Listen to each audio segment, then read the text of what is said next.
নমস্কার বন্ধুরা, আশা করি আপনারা সবাই ভালো আছেন।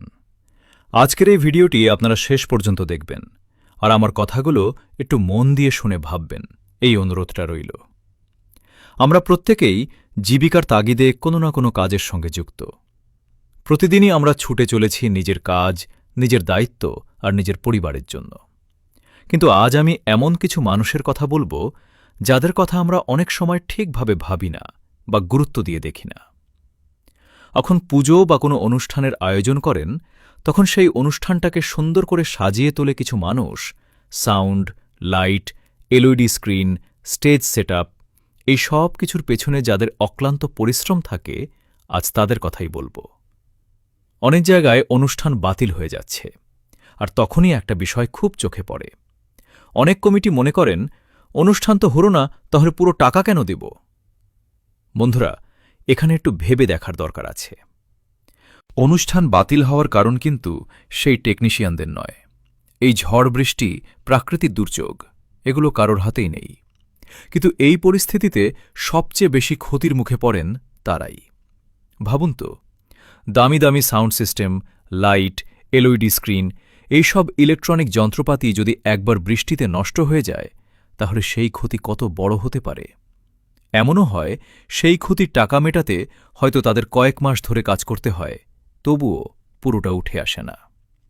আরেকটা বিষয়, একটা অনুষ্ঠান মানে শুধু কয়েক ঘন্টা স্টেজে কাজ করা নয়, তার আগে থাকে দীর্ঘ প্রস্তুতি।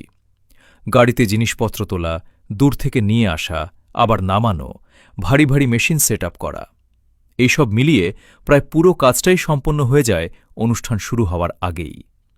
এরপর যদি হঠাৎ করে ঝড় বৃষ্টির কারণে অনুষ্ঠান বন্ধ হয়ে যায়, তাহলে তাদের দিকটা একবার ভেবে দেখুন। তাই আমি সকল কমিটির কাছে আন্তরিক অনুরোধ করব, অনুষ্ঠান বাতিল হলেও দয়া করে তাদের সম্পূর্ণ এগ্রিমেন্ট অনুযায়ী টাকা পরিশোধ করুন। এটা শুধু একটা দায়িত্ব নয়, এটা মানবিকতারও পরিচয়। শুধু তাই নয়, এই দুর্যোগের সময়ে আপনারা তাদের পাশে দাঁড়ান। জিনিসপত্র গাড়িতে তোলা, নিরাপদে সরানো, এই কাজগুলোতে একটু সাহায্য করুন। আপনারা যদি পাশে থাকেন, তাহলে অনেক দামি যন্ত্রপাতি নষ্ট হওয়া থেকে বাঁচানো সম্ভব। মনে রাখবেন, তারা শুধু কাজ করতে আসেনি, তারা তাদের জীবিকা, তাদের স্বপ্ন নিয়ে এসেছে। আর সেই স্বপ্ন যদি একদিনে ভেঙে যায়, তার কষ্টটা অনেক বড়।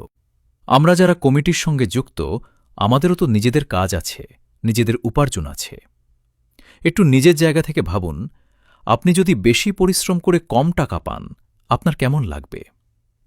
তাই আমি সকল কমিটির কাছে একটা অনুরোধ করব, অনুষ্ঠান বাতিল হলেও সাউন্ড, লাইট বা অন্যান্য টেকনিক্যাল টিমের পারিশ্রমিক কমিয়ে দেবেন না, বরং সম্ভব হলে তাদের সাহায্য করুন, পাশে থাকুন।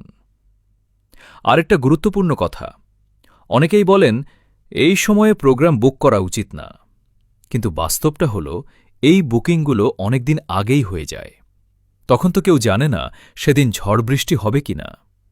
তাই দয়া করে এই বিষয়টা নিয়ে নেতিবাচক না ভেবে বাস্তব পরিস্থিতিটা বোঝার চেষ্টা করুন। সবশেষে বলবো, আমরা সবাই যদি একে অপরের পাশে দাঁড়াই, একে অপরের পরিশ্রমের মূল্য দিই, তাহলেই আমরা একটি ভালো সমাজ, একটি ভালো কমিটির পরিচয় দিতে পারব। আপনাদের মতামত অবশ্যই কমেন্টে জানাবেন। সবাই ভালো থাকবেন, সুস্থ থাকবেন, আর এইভাবেই একে অপরের পাশে থাকবেন। ধন্যবাদ।